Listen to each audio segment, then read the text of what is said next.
हाँ बाबू, तो हम लोग जो बात कर रहे थे वो बुद्धि के बारे में बात कर रहे थे। तो बुद्धि का सिद्धांत की चर्चा हम लोग कर रहे थे, जिसमें हम लोगों ने बुद्धि का एक तत्व सिद्धांत की चर्चा किया, या एक तत्व सिद्धांत को किसने बताया था। बुद्धि का द्वितत्व सिद्धांत पढ़ा, बुद्धि का बहुबुद्धि सिद्धांत के बारे में पढ़े थे। तो उसी प्रकार से चर्चा करते हुए आज हम अस्टर्न वर्ग द्वारा बुद्धि का त्रिचापीय सिद्धांत की चर्चा करेंगे कि आखिर अस्टर्न वर्ग ने बुद्धि का त्रिचापीय सिद्धांत में किस चीज़ के बारे में बताया है। आखिर त्रिचापीय सिद्धांत में उन्होंने क्या कहा। जैसे पिछली बार ने आपने बहुबुद्धि के बारे में पढ़ा था, तो आपसे प्रश्न इसी प्रकार से रहेगा कि बुद्धि का सिद्धांत किस किसने दिया था, एक तत्व का बुद्धि सिद्धांत किसने दिया था, द्वितत्व का किसने दिया था, बहुतत्व का किसने दिया था, बहुतत्व सिद्धांत के अनुसार बुद्धि के कितने प्रकार हैं, है ना। और त्रिचापीय का बुद्धि का त्रिचापीय सिद्धांत किसने दिया था। पहला आपका एक ऑब्जेक्टिव यहीं से बन जाता है कि बुद्धि का त्रिचापीय सिद्धांत किसने दिया था। तो बुद्धि का त्रिचापीय सिद्धांत देने वाले व्यक्ति थे रॉबर्ट स्टर्नबर्ग। तो इसकी चर्चा हम आज करते हैं। अगर किन्हीं व्यक्ति को किसी प्रकार की समस्या अगर रह जाती है तो जरूर चैट बॉक्स में प्रश्न किया कीजिए, है ना, या इंस्टीट्यूट के नंबर पर बात किया कीजिए। तो ठीक है, आज हम बात करते हैं रॉबर्ट स्टर्न के त्रिचापीय बुद्धि सिद्धांत पर। आखिर इस बुद्धि के तत्व उन्होंने क्या बताने की कोशिश किए थे। तो ध्यान दीजिएगा कि रॉबर्ट स्टर्नबर्ग ने बुद्धि का त्रिचापीय सिद्धांत बताया। ध्यान दीजिएगा, बुद्धि का त्रिचापीय सिद्धांत किसने बताया था। तो बुद्धि का त्रिचापीय सिद्धांत बनाने वाले व्यक्ति जो थे वो थे हमारे स्टर्नबर्ग थे। कौन थे? स्टर्नबर्ग थे। रॉबर्ट स्टर्नबर्ग ने बुद्धि का त्रिचापीय सिद्धांत बतलाया था, है ना, बुद्धि का त्रिचापीय सिद्धांत। अब आपसे प्रश्न रहेगा कि रॉबर्ट स्टर्नबर्ग ने बुद्धि का त्रिचापीय सिद्धांत कब प्रस्तुत किया। तो 1985 में। कब किए थे? 1985 में। तो यहाँ से दो प्रश्न है कि बुद्धि का त्रिचापीय सिद्धांत किसने दिया, तो रॉबर्ट स्टर्नबर्ग ने, या रॉबर्ट स्टर्नबर्ग ने बुद्धि का त्रिचापीय सिद्धांत कब प्रस्तुत किया? 1985 में। क्लियर है यहाँ तक? स्टर्नबर्ग के अनुसार बुद्धि वह योग्यता है जिससे व्यक्ति अपने पर्यावरण, देखिए पर्यावरण किसे कहते हैं? हमारे आसपास, हमारे क्षेत्रों में, हमारे घर परिवार के आसपास, हमारे क्षेत्रों में जहां हम बस रहे हैं उसके आगे पीछे चारों तरफ जो वस्तु मिलती है वो हमारा पर्यावरण है, वो हमारा इन्वायरमेंट है। तो जिसमें व्यक्ति अपने पर्यावरण के प्रति अनुकूलित होकर अपने तथा अपने समाज और संस्कृति के उद्देश्यों की पूर्ति हेतु तो पर्यावरण के कुछ पक्षों का चयन करता है। अब ध्यान दीजिएगा कि हम जिस पर्यावरण में रहते हैं उसके प्रति अनुकूलित, मतलब उसके प्रति हम भावना रखते हैं। अगर हम एक अच्छे पर्यावरण से आए हैं और किसी एक नए पर्यावरण में गए हैं और वहाँ की पर्यावरण, मतलब वहाँ की संस्कृति, समाज कुछ गलत है, तो उसको हम परिवर्तित करने की कोशिश करेंगे। या तो समाज हमको परिवर्तित कर देगा या हम समाज को परिवर्तित कर देंगे, है ना। ध्यान दीजिएगा, जिसमें व्यक्ति अपने पर्यावरण के प्रति अनुकूलित होता है तथा अपने, मतलब खुद को या अपने समाज और संस्कृति के उद्देश्यों की पूर्ति हेतु पर्यावरण के कुछ पक्षों का चयन करता है। तो ध्यान दीजिएगा कि अगर हम पर्यावरण से किसी चीज़ को चयन करते हैं, किसी चीज़ को चुनते हैं, तो अपने लिए चुनते हैं, अपने समाज के लिए चुनते हैं, या अपने संस्कृति के उद्देश्य हेतु चुनते हैं और उसे अपने पर्यावरण के पक्ष में लेकर आते हैं और उन्हें परिवर्तित करता है। तो ध्यान देना है कि अगर किसी क्षेत्र में हम गए हैं, मानिए यहाँ से हम दिल्ली गए, यहाँ से हम बम्बई गए, तो किसी क्षेत्र में अगर हम गए हैं तो वहाँ की कुछ पर्यावरण हमको अच्छी लगी, जो मेरे समाज के लिए, मेरे लिए, हमारी संस्कृति के लिए अच्छा होगा, तो मैंने उस पर्यावरण से उस प्रकार की संस्कृति को अपने समाज में लाया और परिवर्तित करने का कोशिश किया। तो ये बात बताया है कि ये सब व्यक्ति नहीं कर सकता है, कुछ व्यक्ति ही कर सकता है। तो ध्यान देना है कि आखिर स्टर्नबर्ग ने बुद्धि का त्रिचापीय सिद्धांत में कौन कौन से सिद्धांत को बताया था। तो ध्यान दीजिएगा, घटकीय बुद्धि, किसकी चर्चा किए थे? घटकीय बुद्धि, आनुभविक बुद्धि और सांदर्भिक बुद्धि, जिसकी चर्चा हम ढंग से तीनों को करेंगे। तो ध्यान देना, आपसे प्रश्न रहेगा कि निम्नलिखित में से त्रिचापीय सिद्धांत से निम्नलिखित में त्रिचापीय सिद्धांत का संबंध किससे है? घटकीय बुद्धि से, आनुभविक बुद्धि से या सांदर्भिक बुद्धि से? तो इनमें से सभी। तो आपका आंसर होना चाहिए इनमें से सभी। तो यहाँ प्रश्न ध्यान दीजिएगा, तो घटकीय बुद्धि क्या है, कॉम्पोनेंशियल इंटेलिजेंस क्या है, अनुभविक एक्सपीरियंशियल इंटेलिजेंस क्या है, या कॉन्स्टिट्यूशनल इंटेलिजेंस क्या है, इसके बारे में हम चर्चा करते हैं। तो ध्यान दीजिएगा, अभी जो हम बात करेंगे वो घटकीय बुद्धि के बारे में होगा। वो घटकीय बुद्धि क्या है? घटकीय या विश्लेषणात्मक बुद्धि द्वारा व्यक्ति किसी समस्या का समाधान करने के लिए प्राप्त सूचनाओं का विश्लेषण करता है। ठीक ना? तो ध्यान दीजिएगा, घटकीय या विश्लेषणात्मक, कोई खास कार्य, अगर कोई घटना आपके साथ घट जाती हो, कोई समस्या आपके साथ हो जाती हो, ठीक ना, इस अवस्था में कोई व्यक्ति क्या है, समस्या का समाधान करने के लिए प्राप्त सूचनाओं का विश्लेषण करता है। मतलब कोई घटना आपके पास आई है, कोई सूचना आई है ना, आप कैसे माने कोई घटना हुआ है तो किसी सूचना के अनुसार से, तो उस सूचना का विश्लेषण करता है, जांच करता है, वास्तविकता पता लगाता है ना। इस बुद्धि की अधिक मात्रा रखने वाले लोग जो हैं विश्लेषणात्मक था आलोचनात्मक ढंग से सोचते हैं। मतलब अगर ऐसे व्यक्ति को क्या है, किसी प्रकार की बात पहुंचती है तो विशेष रूप से पूछेंगे, उसके प्रति आलोचना लगाएंगे, रोकथाम की बात करेंगे, है ना। मतलब सूचना पहुंचते के साथ वो उसके प्रति काम पर नहीं दौड़ते हैं, मतलब उसके प्रति सूचना शुरू करते हैं और विद्यालय में सफलता प्राप्त करते हैं। एग्जाम्पल के लिए कि आपको कोई सूचना मिली, घटकीय सूचना, कि 3 दिन बाद जो आपका एग्जाम होने वाला है, ऐसा कुछ आपको सूचना मिलती है, तो क्या करते हैं, तो उसके प्रति सोचना शुरू करते हैं विश्लेषणात्मक रूप से कि 3 दिन के बाद मेरा एग्जाम है, तो आप विशेष प्रभाव देते हैं अपने पढ़ने पर, है ना। तो ये क्या हुआ कि अब तब अगर आपके पास घटकीय बुद्धि है, अगर आप इसके प्रति सोचते हैं, विश्लेषणात्मक बुद्धि है, तभी आपको अपने एग्जाम के प्रति ध्यान जाएगा। तो वरना पे जैसे आप खेल रहे तो वैसे ही खेलते रहते हैं। तो ध्यान दीजिएगा, इस बुद्धि के 3 अलग अलग घटक होते हैं। तो यहाँ प्रश्न होगा, ध्यान दीजिएगा, यहाँ प्रश्न ये होगा कि घटकीय बुद्धि के कुल कितने अलग अलग घटक हैं। तो घटकीय बुद्धि के जो है हमारे 3 अलग अलग घटक होते हैं। घटकीय बुद्धि के कुल कितने घटक होते हैं? तो घटकीय बुद्धि के कुल घटकीय बुद्धि के 3 अलग अलग घटक होते हैं जो अलग अलग कार्य करते हैं, और उनका काम क्या है, अलग अलग है। अब घटक अलग अलग है तो काम तो अलग अलग ही होगा। तो ध्यान देना, पहला क्या है, पहला घटक जो है ज्ञानार्जन है। तो ज्ञानार्जन का संबंध किस घटक से है? तो किस घटक से है? तो घटकीय बुद्धि से है। ज्ञानार्जन का संबंध किस घटक से है? तो ज्ञानार्जन का संबंध घटकीय बुद्धि से है। ज्ञानार्जन किस सिद्धांत से संबंधित होता है? तो ज्ञानार्जन बुद्धि का त्रिचापीय सिद्धांत से संबंध रखता है, जिसके द्वारा व्यक्ति अधिगम करता है, जिसके द्वारा व्यक्ति क्या करता है, अधिगम करता है तथा विभिन्न कार्यों को करने की विधि का ज्ञान प्राप्त करता है। तो ध्यान दीजिएगा, अगर ज्ञानार्जन एक ऐसा घटक है कि अगर किसी व्यक्ति को किसी घटक के बारे में, किसी काम के बारे में मालूम चलता है तो उसके प्रति ज्ञानार्जन करता है, उसके बारे में सोचता है, ज्ञान अर्जन का काम करता है, ठीक ना। और उसको एक अच्छी तरकीब से करने के लिए, विधि को, उस कार्यों को करने के लिए एक नए तरकीब को सोचता है। तो इस प्रकार का जो घटक होता है उसको बोलते हैं ज्ञानार्जन घटक। क्या बोलते हैं? ज्ञानार्जन घटक। आगे हम चलते हैं। दूसरा घटक जो है, वो दूसरा घटक आपका है अधि या एक उच्च स्तरीय घटक। ध्यान देना होगा, दूसरा घटक अधि, दूसरा जो घटक आपका है, दूसरा घटक अधि या एक उच्च स्तरीय घटक, जिसके द्वारा व्यक्ति योजनाएं बनाता है। तो योजना व्यक्ति किस घटक के द्वारा बनाता है? तो सिंपल सी बात है, घटकीय द्वारा बताता है, लेकिन घटक का दूसरे घटक के अनुसार से बनाता है, जिसके द्वारा व्यक्ति योजना बनाता है कि उसको क्या करना है और कैसे करना है।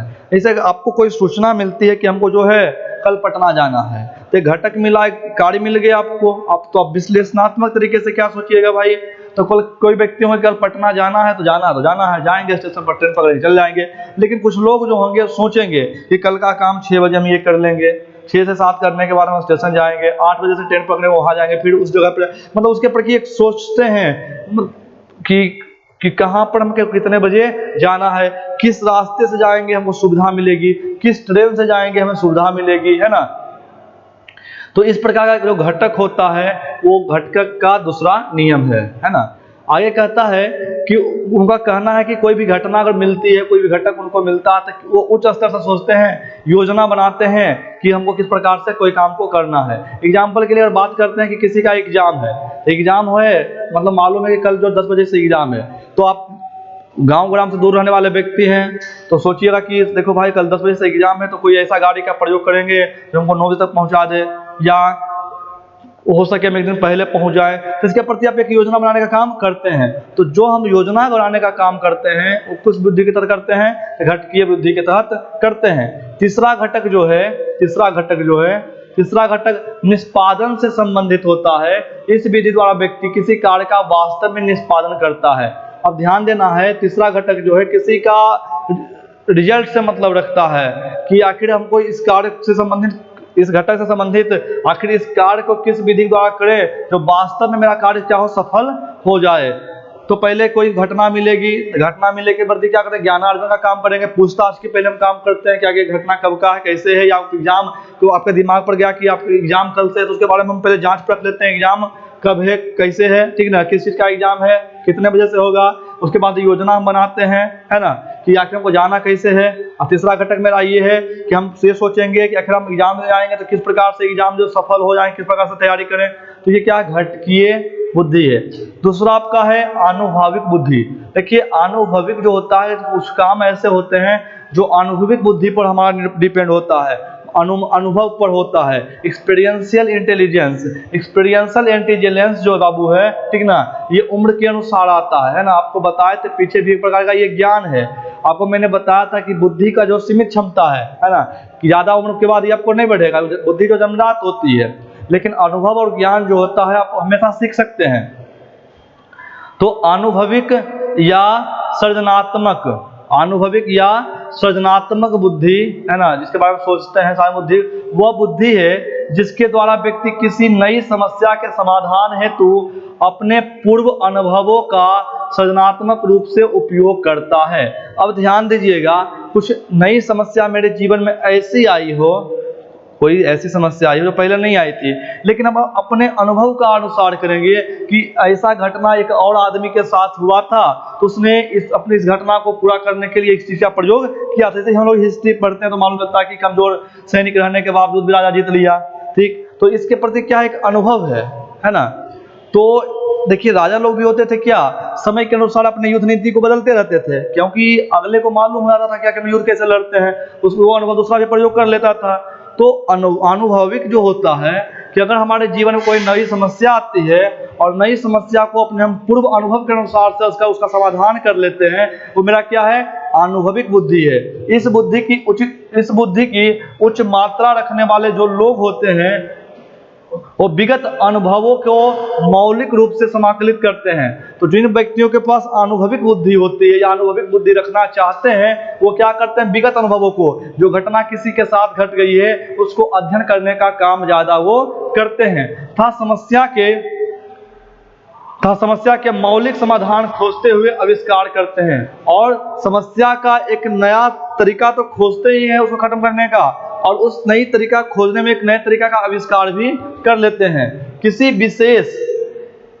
विशेष स्थिति में वे तुरंत समझ जाते हैं कि कौन सी सूचना अधिक निर्णायक होगी, और किसी विशेष परिस्थिति में ये भी तुरंत समझ जाते हैं कि कौन सी सूचना मेरे लिए गलत होगा, कौन सा सही होगा। इसलिए क्योंकि उनके पास पूर्व अनुभव होता है। क्या है, एक पूर्व अनुभव होता है। आप लोगों के बच्चों की कहानी में बताया जाता होगा, लालच बुरी बला है, या ऐसी कुछ ऐसे बहुत सारी कहानियां सुनाई जाती होगी। इसमें एक आपको एक अनुभविक ज्ञान दिया जाता है। क्या दिया जाता है, एक अनुभविक ज्ञान दिया जाता है। जैसे आपने बचपन में सुना होगा कि एक कौवा जो था उसके मुंह में, उसके चोंच में क्या था, रोटी था, और उसके रोटी को देखो लोमड़ी को लालचापन आया, तो उसने उसकी बड़ाई कर दी और अपने बड़ाई सुन करके अपना मुंह खोल दिया। रोटी क्या हुआ, नीचे गिर के लोमड़ी चला गया। इससे मुझे एक अनुभव ये मिलता है कि अगर कोई व्यक्ति आपका बड़ाई भी कर रहा है ना, तो आप खुल करके अपनी सच्चाई को नहीं बताइए। ये इस कहानी से मुझे एक अनुभव मिलता है। नेक्स्ट तीसरा है सांदर्भिक बुद्धि। सांदर्भिक बुद्धि आखिर क्या होता है? तो सांदर्भिक या व्यवहारिक बुद्धि वह बुद्धि है, देखिए व्यवहारिक बुद्धि क्या है? देखिए व्यवहारिक बुद्धि जो होता है, जो अपने काम के लिए प्रतिदिन प्रयोग करते हैं, दिन प्रतिदिन करने वाले कार्य, इसमें अपनी बुद्धिमत्ता का प्रयोग करते हैं, वो व्यवहारिक बुद्धि होता है।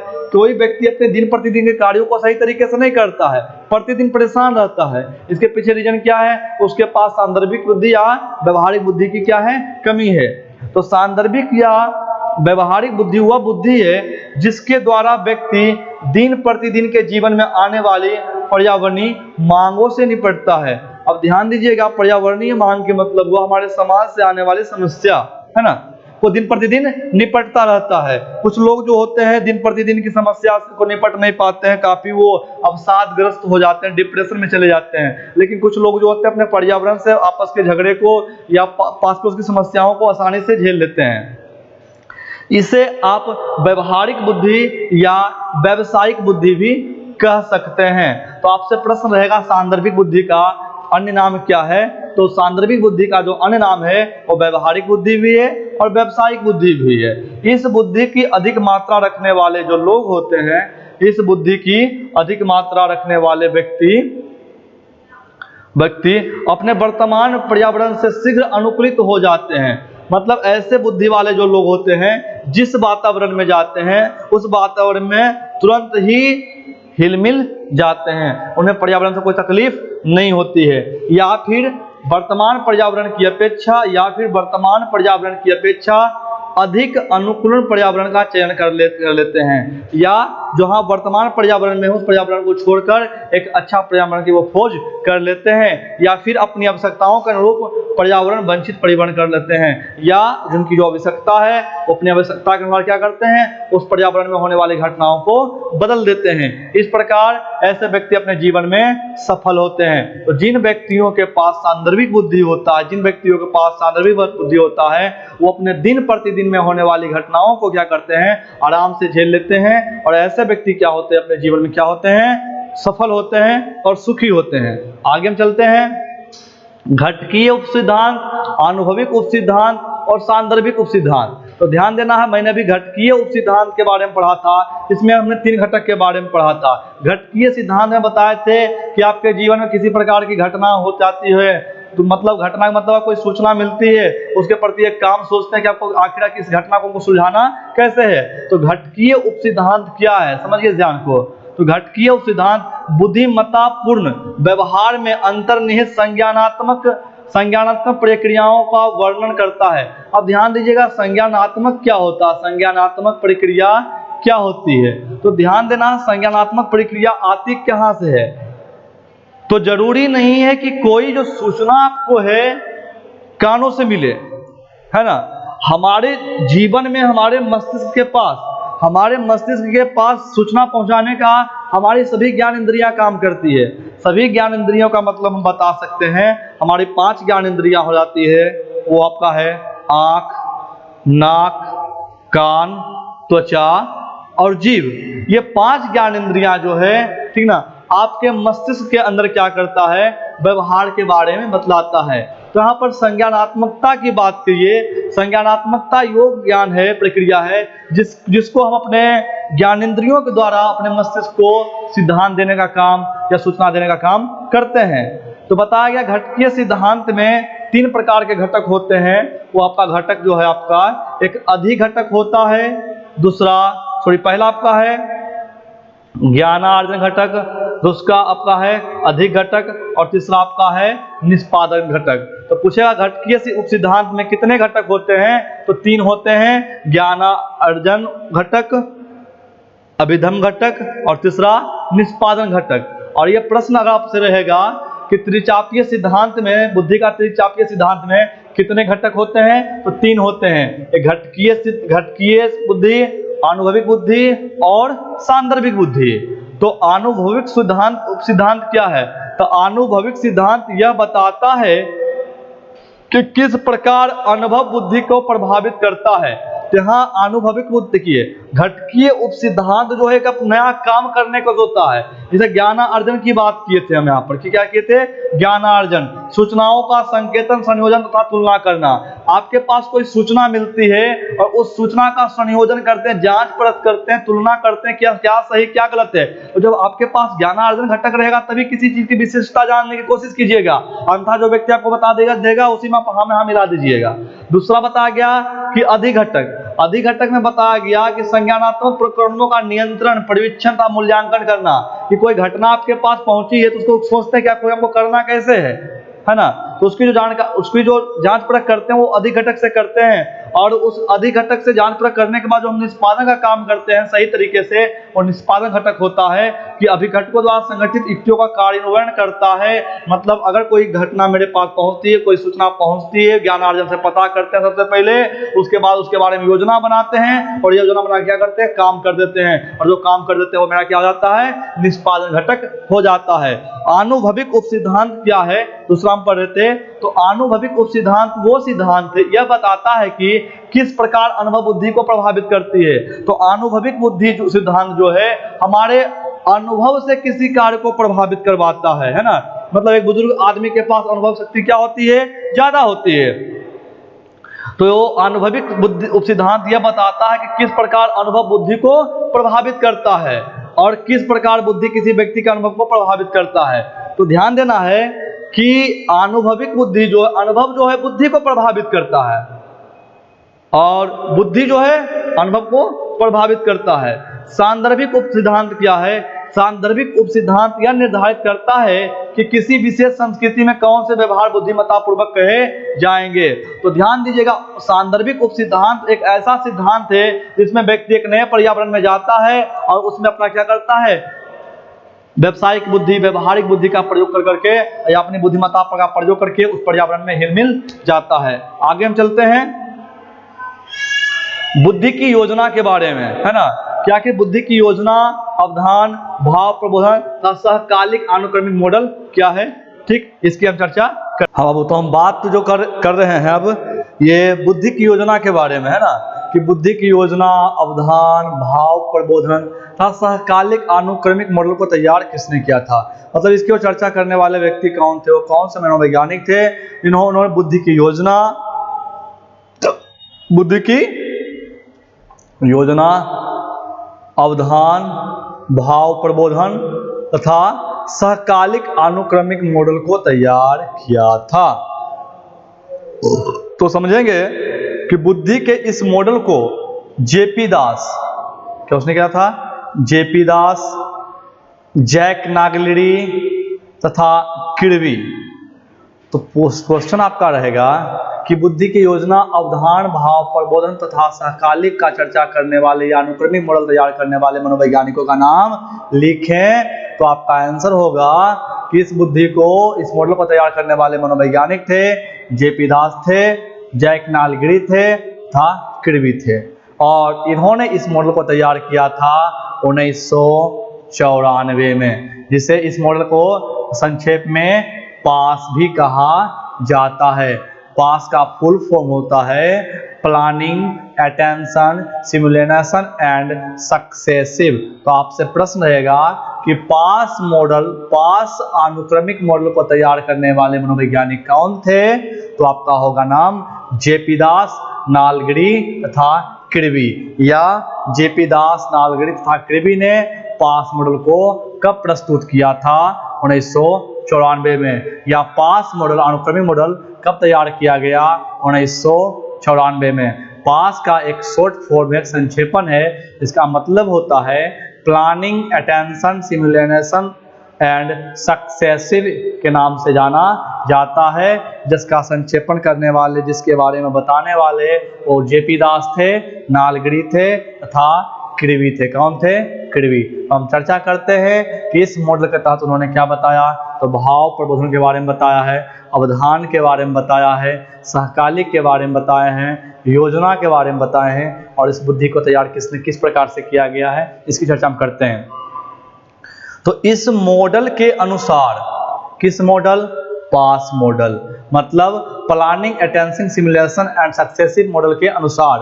तो इस मॉडल के अनुसार बौद्धिक क्रियाएं अन्योनाश्रित तीन तंत्रीय या स्नायुविक तंत्रों की क्रियाओं द्वारा संपादित होता है। इनका कहना था कि अगर कोई तीन तंत्रिकीय मतलब बता, तीन तंत्रिकीय या स्नायु तंत्रों की क्रियाओं द्वारा क्या होता है? संपादित होता है। इन तीन तंत्रों को मस्तिष्क की तीन प्रकार्यान्वित इकाई कहा जाता है। ये तीन इकाइयां क्रमशः भाव प्रबोधन, अवधान, कटो संकेतन या प्रक्रमण या और योजना का निर्माण करती है।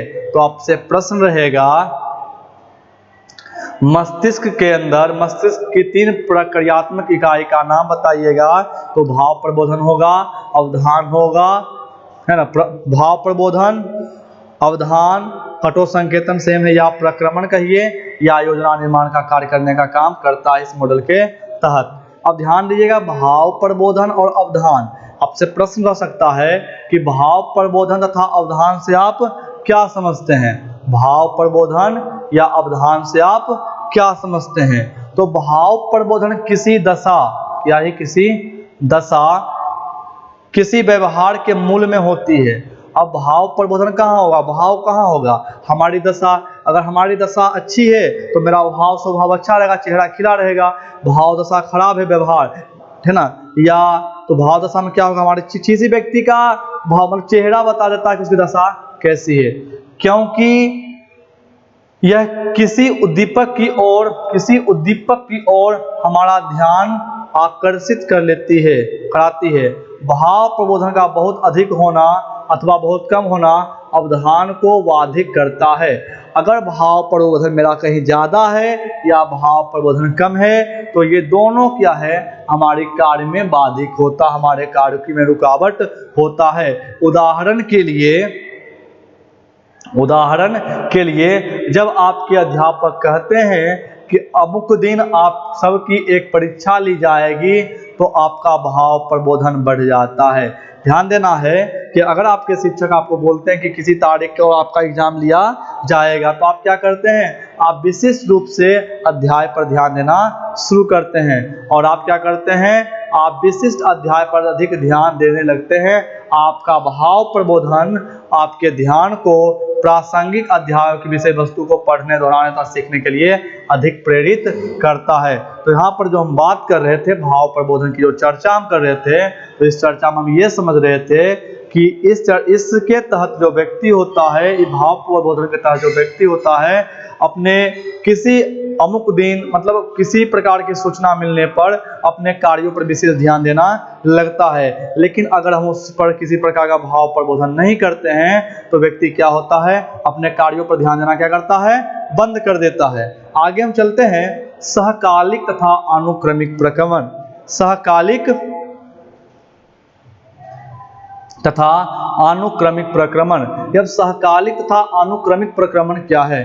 तो ध्यान दीजिएगा कि आप अपने ज्ञान भंडार में सूचनाओं का समाकलन सहकालिक अथवा अनुक्रमिक रूप से कर सकते हैं। तो हाँ देखिए, हमारा ज्ञान भंडार है, हमारी जो सूचना है, तो हम विभिन्न प्रकार के बातों का अपने मस्तिष्क में जमा कर रखते हैं, जिसको समय अनुसार प्रयोग करते हैं। विभिन्न संप्रदायों को समझने के लिए, विभिन्न संप्रदाय का मतलब होता है विभिन्न बातों को समझने के लिए उनके पारस्परिक संबंधों का प्रत्यक्षण करते हुए उनको एक सार्थिक प्रतिरूप समाकलित करते हुए सहकालिक प्रक्रमण करते हैं। यहाँ पर ध्यान दीजिएगा कि जब हम अपने ज्ञान भंडार से कोई सूचना प्राप्त करके और उसे अपने जीवन में अपने कार्य अनुसार मतलब अपने सोच अनुसार प्रयोग करते हैं तो मेरा सहकालिक या अनुक्रमिक प्रक्रमण कहलाता है। आगे ध्यान देना दीजिएगा कि अनुक्रमिक प्रक्रमण जो होता है, अनुक्रमिक प्रक्रमण उस समय होता है जब सूचनाओं को एक के बाद एक क्रम में याद रखना होता है। तो ध्यान देना होगा, अनुक्रमिक प्रक्रमण कब होता है? अनुक्रमिक प्रक्रमण तब होता है ना, अनुक्रमिक प्रकरण तब होता है जब हमको एक के बाद एक को याद रखना होगा। एक सूचना का पुनः स्मरण ही अपने बाद आने वाला सूचना को पुनः स्मरण करा देती है। एग्जाम्पल के लिए गिनती, जब 8 को आप याद कीजिएगा ना तो इसके बाद 9 अपने आप आ जाता है, मतलब 8 के बाद 9 होगा। जब 9 के बाद 10 तो क्या अनुक्रमिक है, एक के बाद एक का हो जाना, मतलब एक की सूचना जानने के बाद दूसरी सूचना को जानना या दूसरी सूचना को बदलाना क्या होता है, अनुक्रमिक सिद्धांत कहते हैं। इसमें गिनती सीखना, वर्णमाला सीखना, गुणन सारणी को सीखना क्या है, अनुक्रमिक प्रक्रमण का उदाहरण है। तो अनुक्रमिक प्रक्रमण का उदाहरण पूछेगा तो क्या दीजिएगा, गिनती सीखना, वर्णमाला सीखना या गुणन सारणी को करना क्या है, अनुक्रमिक प्रक्रमण है। तीसरा हम बात कर रहे हैं योजना के बारे में, प्लानिंग के बारे में, है ना। तो योजना बुद्धि का एक आवश्यक अभिलक्षण है। देखिए किसी व्यक्ति के मस्तिष्क के अंदर अगर योजना बनाने का लक्षण है तो बहुत बड़ा गुण होता है। तो जब किसी सूचना की प्राप्ति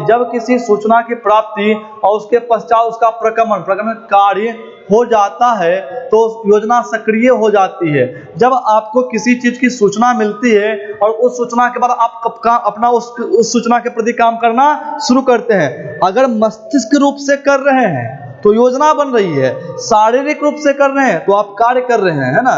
तो योजना के कारण हम क्रियाओं के समस्त संभावित विकल्पों के बारे में सोचने लगते हैं। तो ध्यान देना है कि जिस काम को हम योजना बनाकर करते हैं तो तब योजना बनाने से क्या होती है, कार्य सफल होने का चांस क्या हो जाता है, ज्यादा होता है।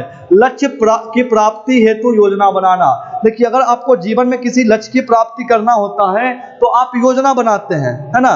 बिना योजना बनाए व्यक्ति का लक्ष्य की प्राप्ति नहीं होती है। उसके प्रति एक अनुक्रमिक मॉडल बनाते हैं कि इसके प्रति इसके बाद हमको ये काम करना है, इसके बाद हमको ये काम करना है ना। मतलब एक सीढ़ी के ऊपर दूसरी सीढ़ी को चढ़ना हमको होगा, वहां अपने लक्ष्य की प्राप्ति करते हैं। और ध्यान दीजिएगा कि क्रिया काम जो होता है हम 2-3 प्रकार से करते हैं। एक पहला क्रिया जो होता है, क्रिया में होता है काम करना। क्या होता है, काम करना। तो काम करना का मतलब बता दिए कि सोना, उठना, बैठना, रोना, खाना, पीना, जो भी सब क्रिया है ये सिंपल सी बात उद्दीपक से होता है। ये जन्म के अनुसार होता है व्यक्ति को, है ना।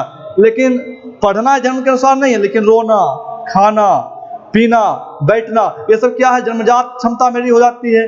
तो ये क्रिया हुआ। एक होता है प्रतिक्रिया का मतलब होता है कि कोई व्यक्ति मेरे साथ काम किया, व्यवहार किया और उसी प्रकार का व्यवहार मैंने भी उसके साथ किया, वो मेरा प्रतिक्रिया हो गया।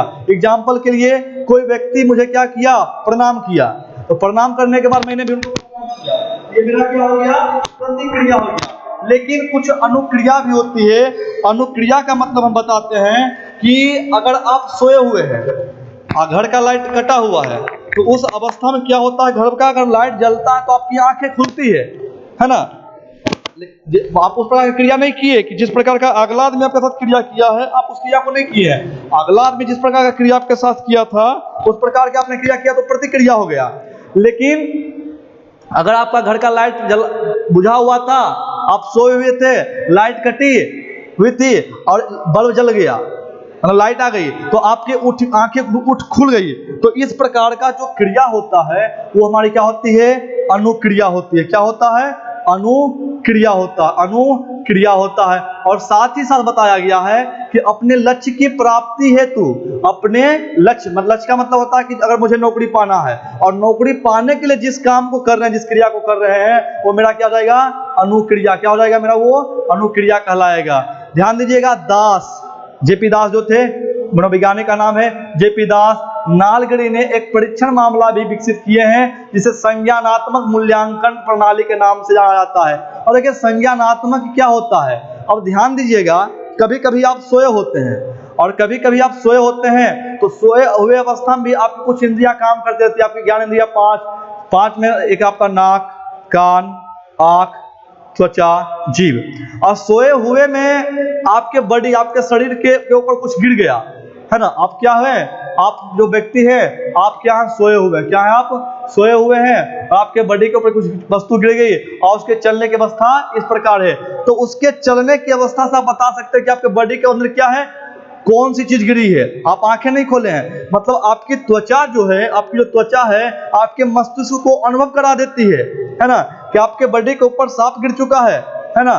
तो आपका मस्तिष्क सोचने का काम करता है, योजना बनाता है कि हमको बचना कैसे है ना, नहीं बचेंगे तो काट लगा तो मर जाएंगे।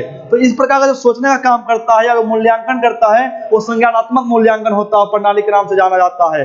इस परीक्षण माला 5 से 18 वर्ष के व्यक्तियां संज्ञानात्मक प्रक्रियाओं का मापन कर सकती है। मापन से प्राप्त परिणामों का उपयोग बच्चों में संज्ञानात्मक न्यूनता या अधिकतम संबंधी कठिनाइयों का दूर करने में किया जा सकता है। तो ध्यान दीजिएगा कि किसी व्यक्ति की कठिनाइयों को दूर करने में या कार्य को सफलता प्राप्त करने में भी क्या करते हैं, संज्ञानात्मक बुद्धि का प्रयोग किया जा सकता है। तो इस प्रकार से आज ये आपका त्रिचापीय सिद्धांत बाबू खत्म हो गया। अगर त्रिचापीय सिद्धांत से प्रश्न रहेगा, त्रिचापीय सिद्धांत से आपका ये प्रश्न रहेगा, त्रिचापीय सिद्धांत का इसको प्रसारित करने वाले व्यक्ति कौन थे, तो इसको प्रसारित करने वाले व्यक्ति हमारे जो थे वो हमारे रॉबर्ट स्टर्नबर्ग थे। ये कब किए थे, ठीक ना, जिनकी चर्चा मैंने पढ़ा था कि अब किए कब थे, तो ये किए थे 1985 में। और स्टर्नबर्ग के अनुसार इनको 3 भागों में बांटा गया था, घटकीय बुद्धि, आनुभविक बुद्धि, सांदर्भिक बुद्धि, जिस कारण से इसको त्रिचापीय सिद्धांत भी हम कहते हैं। आगे का हम फिर कल चर्चा करेंगे, आज के लिए ही।